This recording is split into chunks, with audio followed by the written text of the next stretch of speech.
যাই হোক, এটাকে বলছে স্পেকটেল কোবরা। হ্যাঁ, এটাকে বলা হয় বা আমাদের গ্রাম্য ভাষায় বলি গোখরো। হ্যাঁ, তো অবশ্য গোখরো নামের কারণ আছে। পিছন দিকটা দেখো, এই যে দেখো গরুর খুরের মতো আছে। হ্যাঁ, যার জন্য একে গোখরো বলা হয়। তো যাই হোক,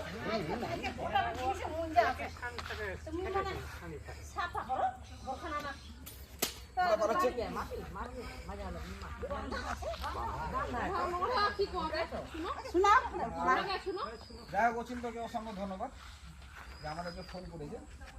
বিষয় হচ্ছে আমরা ভাবি যে সাপকে মতো গেলে তো কী দরকার আছে ওকে বাঁচিয়ে রাখা, তাই না? কিন্তু সাপকে বাঁচিয়ে রাখাটাও জরুরি। প্রকৃতির ভারসাম্য রাখার জন্য কিন্তু প্রত্যেকটা জিনিসই জরুরি আছে। হ্যাঁ, অনেক হয়তো ভাবছে এত ক্ষতি করে, কিন্তু বিষয়টা সেটা নয়। শুধু এরা ক্ষতি করে না, আমরা উপকারও করে। আমাদের আশেপাশে কি হয়, বিশেষ করে ইঁদুরের উপর দ্রব হয়।